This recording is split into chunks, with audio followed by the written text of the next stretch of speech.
지난 주일의 말씀은 이사야서 43장 1절 말씀입니다. 야곱아 너를 창조하신 여호와께서 지금 말씀하시느니라, 이렇게 시작이 됩니다. 그 말씀을 함께 외워보겠습니다. 시작. 야곱아 너를 창조하신 여호와께서 지금 말씀하시느니라. 이스라엘아 너를 지으신 이가 말씀하시느니라. 너는 두려워하지 말라. 내가 너를 구속하였고 내가 너를 지명하여 불렀나니 너는 내 것이라. 이사야서 43장 1절 말씀. 오늘의 말씀을 같이 한번 읽어봅니다. 시작. 모든 것이 하나님께로서 났으며 그가 그리스도로 말미암아 우리를 자기와 화목하게 하시고 또 우리에게 화목하게 하는 직분을 주셨으니. 고린도후서 5장 18절 말씀. 지난 한 주간 동안은 저희 교회가 속한 총회에 참석을 해드렸습니다. 총회에서 결정된 사항들이 우리 교회와 또 연관된 그런 일들은 교회 소식 시간에 여러분들에게 몇 가지 말씀을 드리겠습니다.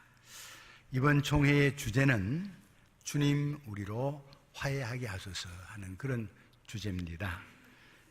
지금 우리가 살아가고 있는 세상 속에서는 여러 가지 갈등 구조가 많이 있습니다. 계층 간에, 빈부 간에, 또 지역 간에, 그리고 북한과도 우리가 늘 갈등 구조 속에 살아가고 있는 이런 속에 정말 알맞은 때에 화해에 대한 주제를 가지고 또 한 해의 방향을 정하게 된 것은 매우 적절한 또 주제였다, 이런 생각이 듭니다. 아마도 이번 한 해 동안은 총회에서 나오는 여러 가지 교재들은 다 화해의 주제를 맞추어서 그렇게 가게 될 겁니다. 그래서 오늘 본문도 이제 고린도후서 5장 17절 이하에 있는 말씀을 통해서 오늘 네 가지의 이야기를 함께 나누고자 합니다. 첫째는 새로운 피조물, 둘째는 화목하게 하는 직분, 셋째는 하나님과 화목하라, 그리고 하나님의 의가 되게 하심, 이런 네 가지의 내용을 오늘 본문을 중심으로 해서 함께 은혜를 나누고자 하는 것입니다. 그런즉 누구든지 그리스도 안에 있으면 새로운 피조물이라. 이전 것은 지나갔으니 보라 새 것이 되었도다. 이렇게 선언하는 말씀입니다. 평생을 교육에 종사를 하신 분이 있었어요. 그래서 은퇴하시고 나셔서 이제 이야기를 할 수 있는 그런 기회에 교육을 통해서 사람들이 좀 변화가 됩니까? 하는 그런 질문을 해본 적이 있습니다. 평생을 교육을 위해서 종사하시고 난 이후에 하시는 말씀이 교육을 통해서 사람이 잘 안 바뀐다, 그런 얘기를 해요. 이 교육을 통해서 사람을 좀 변화시켜보고 바뀌어 보려고 노력을 하고 애를 쓰고 투자도 많이 하는데 아는 것, 지식만 가지고는 사람이 잘 변화되지는 않는 것 같다, 이런 이야기를 하세요. 언젠가 교도소 방문을 했어요.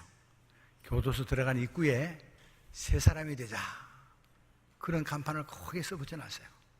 그래서 모든 일정을 마치고 교도소 소장님하고 이렇게 차를 마시면서 대화하는 중에 여기는 새 사람 만드는 공장 같은데 새 사람이 좀 되십니까? 여기서 졸업하면 여기 있다 나가면 새 사람이 되는 사람이 좀 많습니까?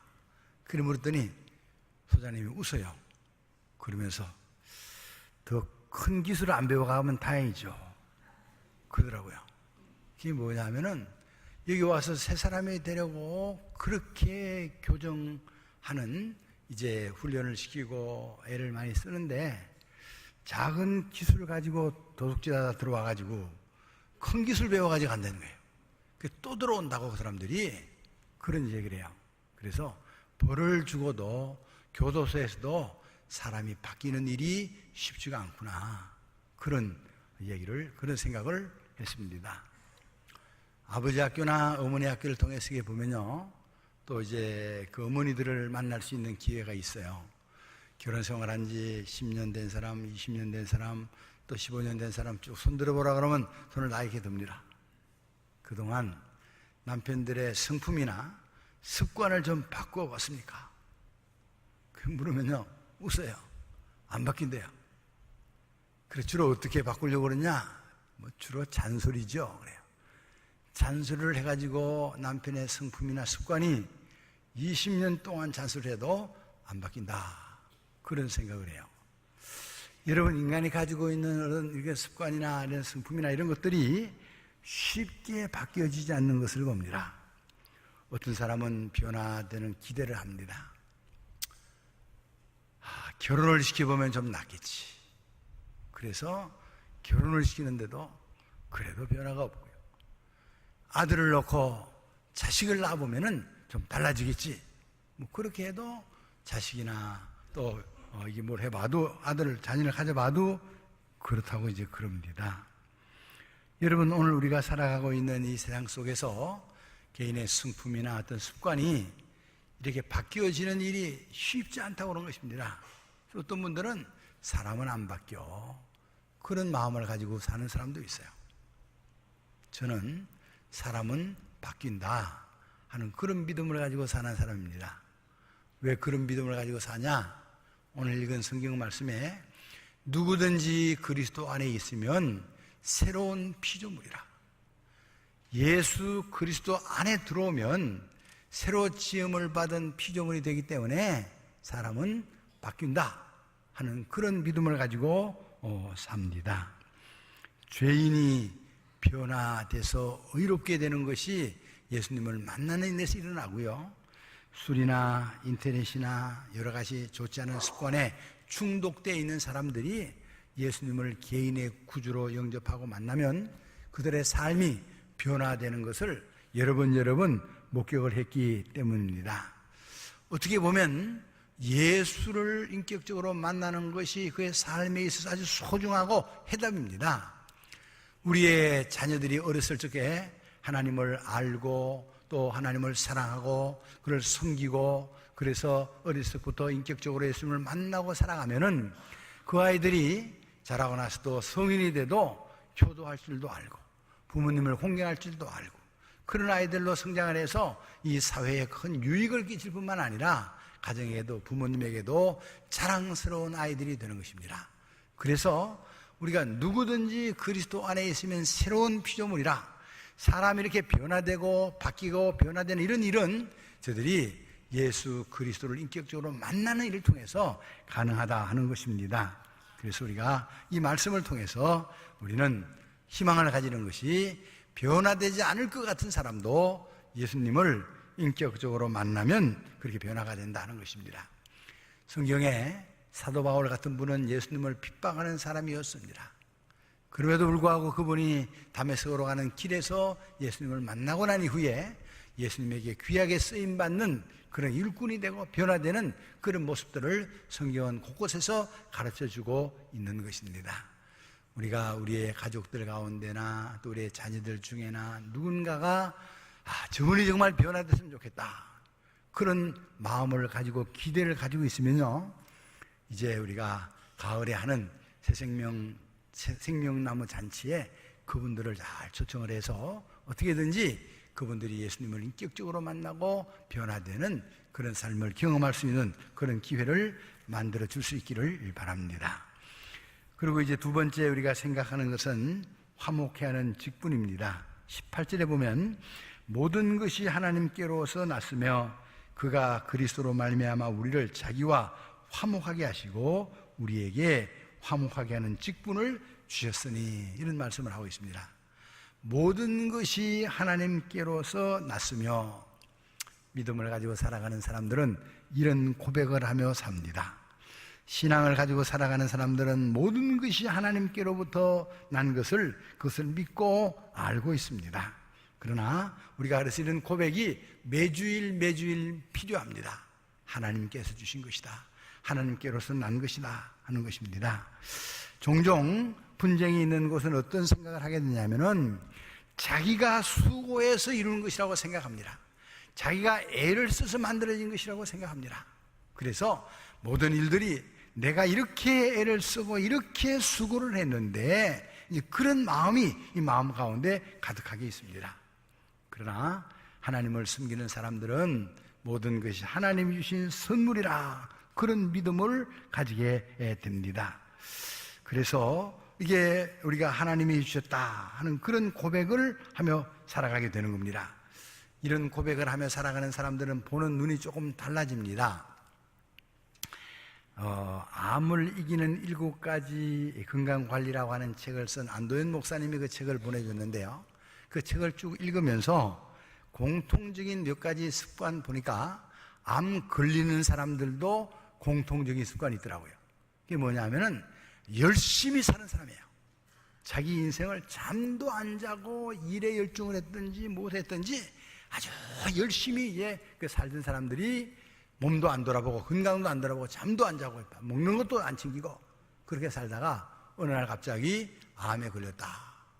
그러고 나면요 사람들의 반응이 두 가지로 달라져요. 왜 내가 뭘 잘못했다고 그렇게 이제 반항하고 분노하고 그런 사람들이 있으면서 이제 속상해가지고 내가 벌어놓은 거에다 이게 누구 좋은 일을 시키는가 이런 생각을 해가지고 어떤 사람은요 제가 만난 사람도 그런 사람이 있어요. 이제 몇 개월 안 남았다고 이제 병원에서 진단을 하니까 마지막에는 아내한테 돈 찾아오라고 그래 돈을 몇 천만 원을 찾아다가 머리맡에다 쌓아놓군요. 자기 방에 들어오는 사람마다 나눠주는 거예요. 간호사가 들어오면 간호사 주고 의사 선생님들은 뭐 의사 돈을 주니까 간호원들이 굉장히 자주 들어온대요. 그래서 이게 간호사가 자주 들어오면 무조건 나갈 때 돈을 몇만 원씩 지워 남편이 주는데 옆에서 있는 아들이나 또 아내나 미친 짓을 하는구나 속으로. 그런데도 뭐 자기가 벌어놓고 자기가 쓰고 죽겠다는데 이제 바깥에 나갈 수 있는 형편도 못 되니까 그 안에서 그러는 것을 보면서 참 안타까운 그런 마음을 가지는 사람이 있었어요. 열심히 살다 보면 어느 날 갑자기 이런 일을 겪고 그게 또 지혜롭게 사는 사람들이 있어요. 지혜롭게 사는 사람들이 있는데 그 있는 기간들 살아가고 있는 기간들을 그동안 자기가 잘 못한 일에 대해서 반성을 하면서 가족 관계나 이것을 회복하고 또 소중하게 여기고 그래서 바빠가지고 여행도 못했는데 아내하고 함께 여행이라도 해보자. 그리고 또 아직도 많이 나빠지지 않았을 때 여행도 가고 또 아이들하고도 또 시간도 어떻게든지 많이 가져봐야지. 그리고 내가 없으면 제가 할아버지를 모를 텐데 손자하고도 시간을 가져보고 그러면서 그 시간을 소중하게 아끼는 사람들이 있어요. 이런 사람들은 그 몇 시간인 얼마 안 남은 시간도요 아주 그 소중하게 여기는 그리고 잘 관리하는 그런 분들을 보았습니다. 한 2년 동안을 새벽 기도를 마치고 늘 남산을 같이 올라갔던 이제 분이 있었어요. 그분은 암에 이제 이렇게 간암 쪽에 이렇게 위가 와가지고 이렇게 휴가를 2년 동안 받아가지고 그랬는데 사회적으로 굉장히 신분이 높은 큰 회사의 부사장님이었는데 회사에서 시간을 줘서 치료하는 시간을 줘가지고 나 월급도 타면서 그렇게 하면서 이제 그러는데 한 2년 가까운 기간을 매일 그 새벽 기도를 마치고 산을 같이 다니니까 나중엔 굉장히 친해지더라고요. 근데 또 이런저런 이야기도 많이 듣고 이제 그랬는데 그분이 며칠 새벽 기도를 안 나와서 이상하다 그랬더니 연락이 왔어요. 지금 병원에 입원해 계시는데 물론 내 교구가 아니었기 때문에 내가 잘 몰랐지만 입원에 교구가 있었기 때문에 목사님을 보고 싶어 합니다. 그래서 이제 병원에 가봤더니 강남 성모병원 하니까 배가 이렇게 불러서 복수가 차 있어요. 근데 이제 가니까 이제 딸이 있고 또 딸이 이제 대학교 4학년인데 결혼할 아들을 그 사람을 데리고 왔어요. 그 이야기가 사귀는 사람이 있다고 그래서 아무래도 내가 너 결혼식 때까지는 살아있을 것 같지 않으니까 데려와라.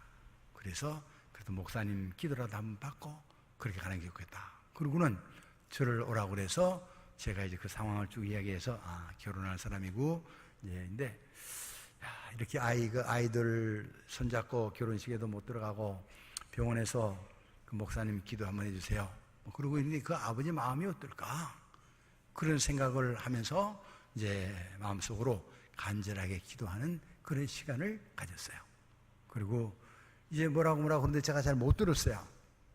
그 옆에 있는 아내가 목사님 좀 한번 안아달래요.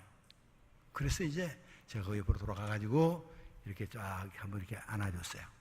안아줬더니 제 귀에다 대고 목사님 감사합니다. 그리고 그동안 행복했습니다. 그러시는 거예요. 제가 이제 그 이야기를 들으니까 그냥 눈물이 왈칵 쏟아지면서, 와, 이게 인생을 이렇게 마무리할 수 있는 것도 큰 복이다. 그래도 감사합니다. 행복했습니다. 그리고 마지막 인생을 마칠 수 있다면 이거 얼마나 괜찮은 인생인가, 그런 생각을 마음속으로 이렇게 한 적이 있습니다. 여러분, 우리가 우리의 인생길을 마치는 동안에 언젠가는 떠나갈 테인데, 그때 우리가 이런 말을 할 수 있는 것은 참 소중한 일이고, 또 우리가 준비돼서 그렇게 가는 일은 매우 귀한 일이라, 그런 생각을 해봤습니다. 여러분, 오늘 우리가 읽은 말씀 다음 절에 보면요, 무슨 말씀이 있느냐면은, 곧 하나님께서 그리스도 안에 계시사 세상을 자기와 화목하게 하시며 그들의 죄를 그들에게 돌리지 아니하시고 화목하게 하는 말씀을 우리에게 부탁하시느니라, 그렇게 말씀하고 있습니다. 하나님께서는 하나님의 백성들, 하나님의 자녀들에게 화목하게 하는 직분을 주시고 화목하게 하는 말씀을 우리에게 맡겨주셨습니다. 마태복음 5장 9절에도 화평케 하는 자는 복이 있나니 그들이 하나님의 아들이라 일컬음을 받을 것입니다. 그래서 우리가 화평을 만드는 사람으로 이 세상에서 살아가라고 그렇게 성경은 가르치고 있습니다. 이제 곧 추석을 맞이하게 됩니다. 추석 때 되면은 가족들을 만나게 돼요. 가족들을 만날 때 보고 싶은 사람, 만나고 싶은 가족도 있고요, 피하고 싶은 가족도 있어요. 안 만나고 싶은 그런 사람도 혹 있습니다. 여러분, 우리가 늘 이런 마음으로 살아가면 안 돼요. 화목하게 하는 직분을 받은 우리가 화목하게 하는 말씀을 가지고 어떻게든지 이번 금년 이 추석에는 화목하게 하는 그런 길을 만들어 갈 수 있기를 바랍니다. 화목하게 하는 말씀이 뭔가, 우리에게 맡겨주신 말씀 가운데 전에 하지 못했던 일들이 말이 있으면 여러분 이번 기회에 꼭 하십시오. 고맙습니다. 또 감사합니다. 그리고 사랑합니다. 이런 이야기는 평소에 잘 못해요. 근데 우리가 이런 기회에 그래도 그런 얘기를 할 수 있는 거 얼마나 소중한 일인지 모릅니다. 화목하게 하는 말씀을 우리에게 부탁해 주십니다. 그래서 사람들 관계 속에서 우리가 화목을 만들어가는 그런 사람으로 살아갈 수 있기를 바랍니다. 여러분, 이 생각해 보면은 이렇게 부모님도 그렇지만 이렇게 가족들을 만나는 일이요, 자주 만날 수가 없습니다. 1년에 그저 명절 때 만나고 이렇게 하면은 몇 번 안 돼요. 몇 번 안 되는 걸 생각해 보세요. 앞으로 5년 산다고 그래도 1년에 3번씩 만나면 15번 만나면 끝이에요. 그렇게 생각해 보면 우리가 화목하게 하는 이 말씀들을 우리가 잘 사용해서 만날 때마다 반가운 사람으로 만드는 그런 일은 매우 소중한 일이라. 이번 기회에 이런 일들을 만들어갈 수 있기를 바랍니다. 그리고 이제 그 다음 절에 보면은 20절에 그러므로 우리가 그리스도를 대신하여 사신이 되어 하나님이 우리를 통하여 너희를 권면하시는 것 같이 너희를 그리스도를 대신하여 간청하노니 너희는 하나님과 화목하라, 이런 말씀을 하고 있습니다. 그리스도를 대신해서 간청을 하는데 하나님과 화목하라 하는 거예요. 왜 하나님과 먼저 화목해야 되느냐? 하나님과 먼저 화목하지 않고 하는 화목들은요, 이게 얼마 되지 않아서 다시 원위치가 돼요. 다시 돌아가고 그럽니다. 군대에 자녀들을 보내가지고 좋은 습관 이제 고쳐오기를 기다리고 군대 갔다 오면요, 아주 꽤 좋은 습관을 가집니다. 밥도 잘 먹고, 또 잠자고 나서 이제 이렇게 침대도 잘 정리해놓고, 사람 됐네, 그런 생각을 가지는데 석 달만 지내면요, 다시 원위치로 싹 돌아갑니다. 그 참 신기해요. 아니, 이왕 좋은 습관 가졌으면 끝까지 가지. 그 왜 그렇게 좋은 습관을 가지고 훈련 2년 가까운 애를 써서 습관 붙이고 와가지고 다시 돌아가는가? 사람의 몸이 그렇게 되는 것 같아요. 그래서 다시 원위치가 되는 게 쉽습니다. 그런데 그리스도를 대신해서 간청을 하는데 먼저 하나님과 화목하라는 거예요. 하나님과 화목하고 난 뒤에 화목을 만들어 가야 이 화목이 오랫동안 지속이 되고 계속이 됩니다. 성경에 나오는 사람들 가운데 에서와 야곱을 아마 잘 아실 거예요. 에서는 형이고 야곱은 동생인데 성경에 보면 뱃속에 있을 때부터 다투었어요. 경쟁을 했습니다. 그런데 에서가 먼저 나왔고 그래서 형이 됐고 야곱은 이제 동생이 됐는데 팥죽을 가지고 이 동생이 한 그릇에 장자의 명분을 샀어요. 이래가지고는 형을 속이고 아버지를 속이고 해가지고 아버지의 축복도 가로챘습니다. 그 축복을 가로챈 이후에 이제 외삼촌 집으로 도망을 가게 되는데 그거 가가지고 야곱은 자기가 뿌린 씨앗대로 열매를 거둡니다. 자기가 속인 대로 속아요. 그래서 라헬에게 결혼하려고 라헬을 위해서 7년 동안 봉사했는데 자고 깨보니까 레아가 들어왔어요. 깜짝 놀라가지고 외삼촌이 이럴 수 있냐 그랬더니 또 7년 동안 더 라헬을 위해서 봉사하라 이래가지고는 뭐 이렇게 또 14년을 위해서 머슴살이를 하고요. 그 다음에 나중에 그 야곱이 이야기하는 거 보면은 외삼촌이 10번씩이나 내게 준다고 하던 월급을 갖다가 급료를 바꿨다. 하나님이 내 편 안 들어줬으면 나는 지금 빈손으로 올 뻔했다. 그런 이야기를 하는 거 보면은 이 야곱이 고생을 많이 했구나. 그런 생각이 들어서 나중에 이제 형 에서를 만나러 가는 길에 얘기 들어보면은 400명이나 되는 사람을 거느리고 자기를 맞으러 온다고 그럽니다. 야곱은 벌벌 떨렸어요. 그래서 약복강가에서 머리를 씁니다. 그래서 형의 마음을 누그러뜨리기 위해서 양을 보내고 염소를 보내고 뭘 보내고 종들을 보내고 다 먼저 보내고 어떻게든지 형의 마음이 좀 누그러지면 만나려고 그러는데 그 밤에 약복강가에서 하나님 천사가 씨름을 합니다. 그리고 밤새도록 씨름을 하고 이 척추뼈가 위골이 될 만큼 그렇게 애를 써서 했는데 그 이후에 천사가 이야기를 합니다. 이름을 바꿔줍니다. 너 야곱 아니고 이제 이스라엘이다. 하나님과 겨누어이겠다는 그런 뜻입니다. 그 이름을 바꾸고 난 뒤에 형에 대한 두려움이 사라지고 형을 만나는 그런 모습을 보게 됩니다. 우리가 세상에서 여러 가지 불화한 일들은요 다 대부분 가까운 사람들 때문에 입은 상처들이고 그게 오래 갑니다. 오래 가고 뭐 그냥 마음속에 그것을 오래오래 가는 일인데 이런 일은 먼저 하나님하고 화목하는 길을 열고 그리고 거기로부터 응답을 받고 사람들과의 화목을 만들면 그러면은 이제 이 화목이 오랫동안 가는 그런 역사가 일어나는 줄로 믿습니다. 그래서 우리는 먼저 하나님과 나 사이에 막힌 문제가 없는가 그걸 생각하고 먼저 하나님과 화목하고 사람들과 화목의 길을 만들어가는 그런 일을 만들어야 될 것입니다.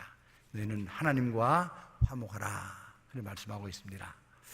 그리고 마지막 절에 하나님이 죄를 알지도 못하신 이를 우리를 대신하여 죄로 삼으신 것은 우리로 하여금 그 안에서 하나님의 의가 되게 하려 하심이라 이런 말씀을 했습니다.